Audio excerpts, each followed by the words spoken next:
আসসালামু আলাইকুম বন্ধুরা, সকলে কেমন আছেন? আশা করি দেশ এবং দেশের বাইরে সকলে ভালো আছেন। আলহামদুলিল্লাহ, আমিও আপনাদের দোয়ায় ভালো আছি। এই যে চলে আসলাম আজকে আরেকটা নতুন ভিডিও নিয়ে আপনাদের মাঝে। আজকে চলে আসছি রাত্রেবেলা। জি মা। হ্যাঁ বাবু, আন্টিদের দিবে বাবুটা? দিবে না? আচ্ছা ঠিক আছে, তুমি এটা নিয়ে খেলা করো। যে সন্ধ্যাবেলা সম্পূর্ণ কাজ টাজ গুছানো, আমার ঘর মুছে নিয়েছে, এর জন্য ফ্যান চালু রেখেছিলাম। এর মেমার ছেলে পড়তেছে, ওর যেহেতু পরীক্ষা চলতেছে, অলরেডি 3টা পরীক্ষা শেষ হয়ে গেছে, আজান দিয়ে দিয়েছে। আজকে আপনাদের ভাইয়া এই জলপাই নিয়ে এসেছিল। এই যে জলপাইটা আমি সেদ্ধ করে এখানে রেখে দিয়েছি। এখানে মনে হয় 1.5 কেজির মতো জলপাই আছে। জলপাইটা আমি সেদ্ধ করে এখানে এই যে পানি ঝরা দিয়ে রেখেছি, এটা ঠান্ডা হয়ে গেছে। এখন এইটা আমি আচার বানাবো। আপনারা ততক্ষণ আমার সঙ্গে থাকুন এবং দেখতে থাকুন আমি কীভাবে আচার তৈরি করি। এই যে পাঁচফোড়নটা আমি এখন ভেজে নিচ্ছি। এটা বেশি ভাজা যাবে না, বেশি ভাজলে এটা তেতো হয়ে যাবে এবং গ্রানটা নষ্ট হয়ে যাবে।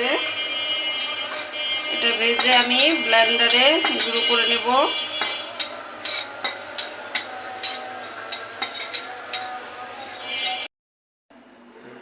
জলপাইটা আমি হাত দিয়ে ভালো করে ম্যাশ করে নিচ্ছি।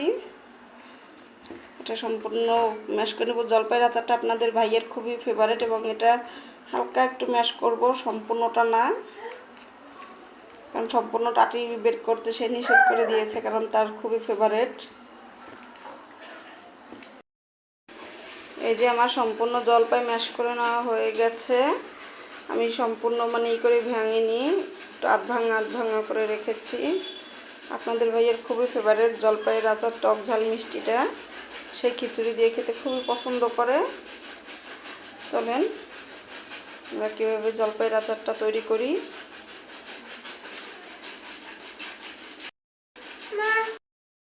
এই যে চলে আসলাম আচার তৈরি করতে। এখানে আমি সরিষার তেল দিয়ে দিলাম।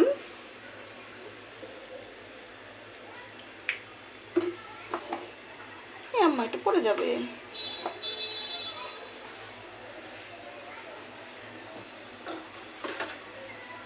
এখানে আমি কিছু আস্ত রসুন দিয়ে দিলাম, ভেজে নেব হালকা।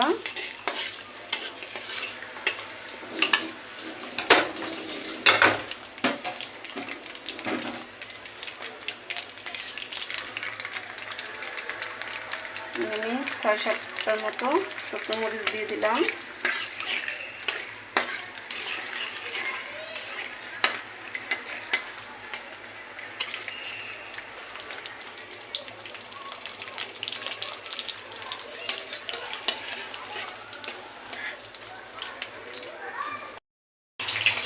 ভেজে নিচ্ছি। এখন এখানে আমি সরিষা বাটা দিয়ে দেবো।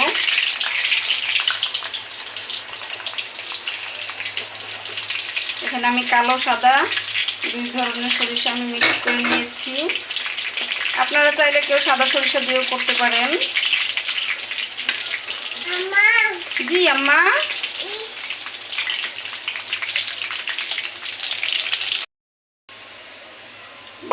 সরিষাটা দিয়ে একটু নেড়ে নিলাম, দারুণ একটা ঘ্রাণ বের হয়েছে।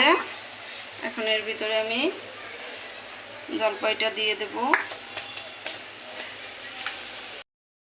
এই যে জলপাইটা দিয়ে দিয়েছি।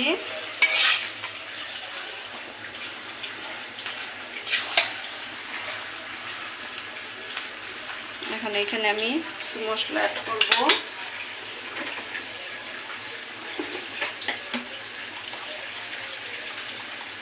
এখানে আমি একটু হলুদের গুঁড়া দিয়ে দিলাম,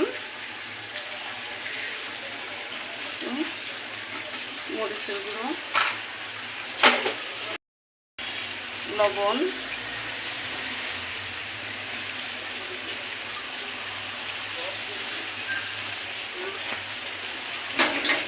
এখন আমি এটা ভালো করে মিশিয়ে নেব।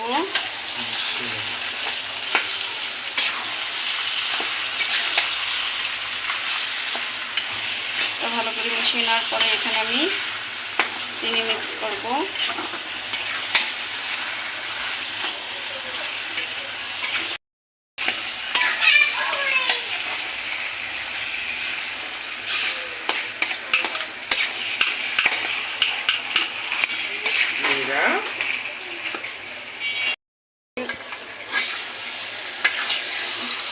এখন আমি এখানে চিনি মিক্স করে দেব।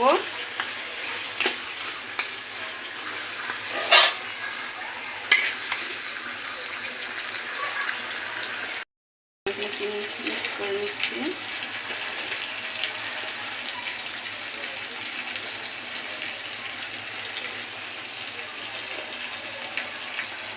আমি এখানে 3.5 চামচের মতো চিনি মিক্স করে দিয়েছি। মিষ্টিটা একান্ত যার যার ব্যক্তিগত ব্যাপার, যে যেরকমভাবে মিষ্টি পছন্দ করে সে সেরকমভাবে দিবে তার স্বাদ অনুযায়ী। এখানে আপনারা চিনির পরিবর্তে আপনারা গুড় দিয়েও করতে পারেন, আখের গুড়টা দিয়ে, সেটাও ভালো হয়। এখন এটা অনবরত নাড়তে হবে।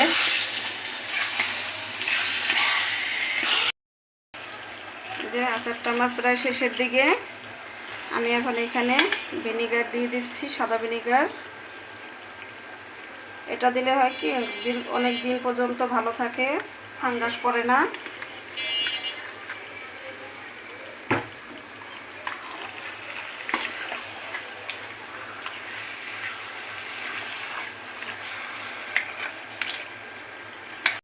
আমি যে 5 ফোড়নটা ব্যালেন্স করে রেখেছিলাম এটা দিয়ে দিচ্ছি।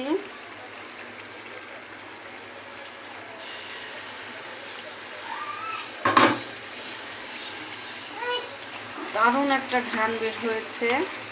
কে কে খাবেন এই লবণীয় জলপাইয়ের আচার?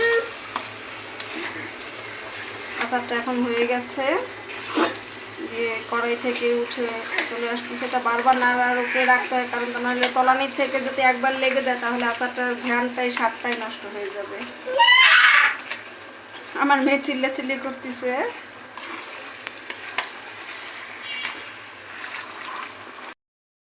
এই যে আমার সম্পূর্ণ আচারটা অলরেডি কমপ্লিট।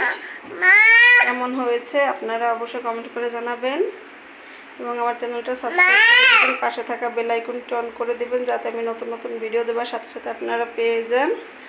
আল্লাহ হাফেজ। আম্মু বলো আল্লাহ হাফেজ।